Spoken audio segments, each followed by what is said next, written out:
بسم الله الرحمن الرحیم کنه و ایاک نستعین. ډېره مننه تاسو نه مو په دې خوشحال یو چې تاسو همیشه یوه قرباني ورکړې ده او کونې ته مو پیغام رسولی دی د امن د خطره.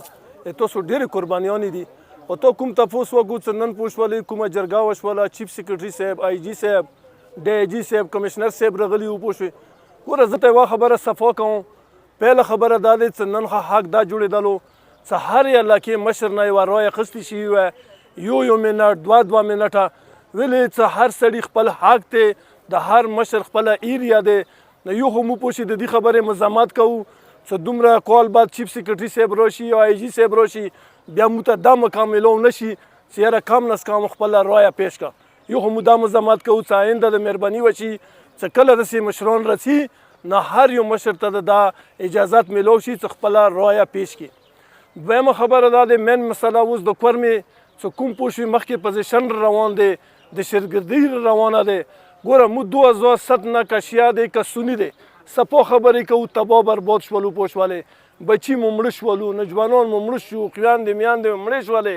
خو ډېره د افسوس خبره دی، ډېره ګیله مو رسي چې یو دا پښتون قوم دی چې دا بچي به مړ کېږي او دا به ماشومان مړ کېږي، دا به خویندې میندې مړ کېږي.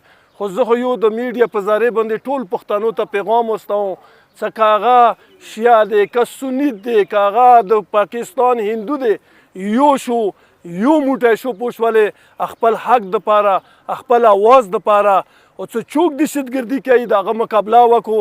ګوره یوه خبره ته وکړم، قرآن مجید کې ذکر دی مر پوه شولې چې د خدای پاک خوښه نه وي د هغه حکم نه وي ته نه مړ کېږې. نو چې ته نه مړ کېږې تا ایمان دی بیا ته ډارېږې ویلې. خو هر سړي ته دا پکار دی چې خپلې علاقې حفاظت وکړي او خپلې علاقې کې اتفاق راولي. څو ورځې مخکې پوه شولې مو په غټ لیول جرګه وکړله چې خپلې علاقې کې زه باونډري کې پروت یم، نه چاته اجازت ورکوم، نه دهشتګرد ته اجازت ورکوم، نه حکومت ته اجازت ورکوم، خو نه خپله علاقه به انشاءالله دینه مخکې مو ساتلې دی بیا ساتو.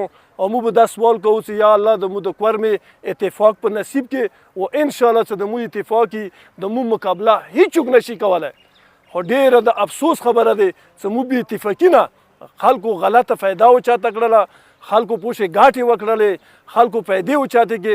دا د مو بې اتفاقي وجه دی. که کومې ورځې انشاءالله د مو اتفاق په نصیب شو کورمه بالکل یوه د جنرال ټوټه دی او انشاءالله موږ به ورکې داسې خوشحال وو لکه نن ورځې په خوشحالي باندې په چنار کې ولاړ یو.